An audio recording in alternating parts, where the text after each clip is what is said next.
Assalamualaikum warahmatullahi wabarakatuh. Berjumpa kembali dengan saya, Deddy Kurniawan, dalam seri video tutorial pengembangan pembelajaran daring di Universitas Jambi. Dalam video ini, saya akan mencoba untuk melanjutkan penjelasan tentang penggunaan resources berbentuk URL pada e-learning Universitas Jambi. Selamat menyaksikan. Tutorial 2, Resource URL. Action. Baik, jika pada video sebelumnya kita sudah melihat bagaimana cara menambahkan resources berbentuk files, pada video kali ini kita akan mencoba untuk melihat bagaimana menggunakan URL. URL adalah link atau tautan ke website-website eksternal, sehingga kita sebagai pengajar dapat memberikan link-link atau tautan-tautan website yang harus dikunjungi atau dibaca oleh pembelajar kita. Nah, dengan demikian kita dapat memperkaya materi ajar, tidak hanya berbasiskan apa yang kita miliki saja, tetapi juga dapat melihat sumber-sumber belajar lainnya. Misal saja website-website materi, jurnal-jurnal, atau bahkan kita juga bisa menambahkan link ke YouTube video yang ingin kita anak-anak tonton.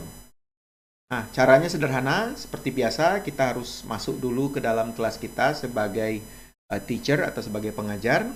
Kemudian, setelah berada dalam kelas, langkah berikutnya adalah hidupkan mode edit dengan mengklik Turn Editing On di sini. Nah, kemudian setelah itu, kita cari section atau topik yang ingin kita tambahkan dengan URL. Misalnya, saya akan membuat di tutorial 2 di sini. Kita lanjutkan dengan mengklik Add an Activity or Resource seperti biasa. Kemudian setelah muncul kotak dialog pemilihan jenis resource, kita pilih resource berbentuk URL. Ya, ini ada di bagian agak bawah di sini berbentuk logo globe. Ya, ini URL. Kita klik. Nah, sama dengan file. Ya. Ada beberapa komponen wajib yang harus diisi. Yang pertama adalah judul. Misalnya kita ingin tuliskan judul website 1. Ya. Kemudian kita ketikkan linknya, atau bisa kita copy paste langsung dari browser kita supaya pasti ini alamatnya valid. Nah, misalnya saya kasih contoh, kita akan minta anak-anak misalnya mengakses ke website Unja, ya. Jadi https://.2 ya, .ac.id. Kemudian kalau mau kita bisa menambahkan description kalau mau, ya. Dan juga dihidupkan di sini boleh. Yang lain itu sama saja, kurang lebih standar. Seperti biasa, kita kalau ingin menggunakan appearance tertentu, kita bisa pilih appearance di sini. Otomatiknya adalah link itu akan tersedia untuk anak klik dan mereka bisa langsung mengaksesnya di tab baru. Jadi terbuka tabnya. Kalau kita ingin anak betul-betul membuka tab baru, artinya e-learningnya tidak keluar, kita bisa menggunakan in pop-up atau open. Ya.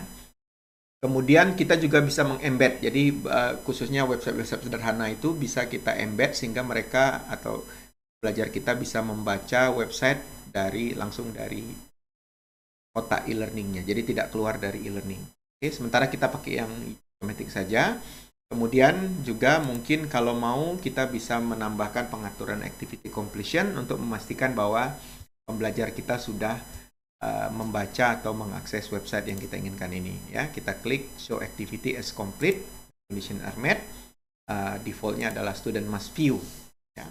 Jadi dengan ini pasti bahwa mereka sudah mengaksesnya. Kita tahu ada catatannya. Selesai, ini sudah cukup. Kita tinggal klik Save and Return to the Course. Maka website yang kita inginkan ini sudah tersedia di sini. Ini nama resource-nya tadi. Kemudian ini syaratnya, view. Jadi mereka harus lihat. Ya. Kemudian ini deskripsi yang tadi kita. Nah, ini adalah cara paling sederhana untuk menambahkan resource berbentuk URL. Cara lainnya yang mungkin agak sedikit lebih kompleks, tetapi sebenarnya bisa kita terapkan, ya, karena dia bisa lebih cepat, adalah dengan menggunakan teknik drag and drop, seperti yang saya jelaskan tadi. Caranya begini, kita buka dulu website, misalnya saya ingin meminta mereka untuk mengakses video pembelajaran, ya. Di sini ada banyak sekali video dari YouTube, ya. Tinggal kita klik salah satu videonya, misalnya saya akan ambil ini. Ya. Kemudian di sini kalau kita lihat di browser, ini sudah ada linknya atau alamatnya di sini, ya, youtube.com/watch dan seterusnya. Caranya adalah kita highlight dulu, kita pilih dulu seperti ini, lengkap. Kemudian ini agak tricky, tapi caranya harus pelan-pelan. Kita klik dan kita tahan, ya, klik. Tapi jangan di double klik, tapi ditahan. Ya, kemudian kita geser sampai ada muncul tanda plus seperti ini. Kemudian kita pindah balik ke course kita geser ke tabnya. Ya, ini teknik yang sebenarnya agak sulit-sulit, tapi sebenarnya akan mempercepat kerja kita. Ya. Kemudian kita drag ke halaman atau ke section yang kita inginkan, hingga dia muncul kalimat add link here. Ya, ini berarti dia sudah berhasil. Kalau belum berhasil, silakan diulangi. Kita klik, kita tambah judul, ya. Kita beri judul untuk link ini, misalnya kita tulis YouTube video 1. Kita klik upload, maka secara otomatis link tadi tersedia di sini, ya. Nah, kita tinggal matikan turn editing off hingga kita sudah melihat linknya tadi. Diperhatikan ini ikonnya adalah icon berbentuk globe dengan kertas, ya. Ini menunjukkan ini adalah URL. Nah, satu pesan penutup untuk video ini adalah penggunaan resources berbentuk URL ini banyak sekali manfaatnya. Yang pertama pastinya adalah untuk memperkaya proses pembelajaran dengan menggunakan sumber ajar dari materi lain. Yang kedua, yang menarik juga adalah dengan menggunakan URL ini kita bisa menghindarkan dari kemungkinan-kemungkinan pelanggaran hak cipta, karena kita tidak menggunakan resource yang bukan milik kita, tapi kita bisa mengarahkan pembelajar untuk mengakses website yang kita inginkan. Jadi sumbernya itu sumber langsung. Nah, saya pikir itu saja tutorial singkat ini, dan kita akan lanjutkan dengan resource bentuk-bentuk lainnya. Demikianlah pemaparan singkat tadi, semoga bermanfaat dan dapat memperkaya keterampilan Anda dalam pengembangan pembelajaran daring Universitas Jambi. Berjumpa kembali dengan saya, Deddy Kurniawan. Wassalamualaikum warahmatullahi wabarakatuh.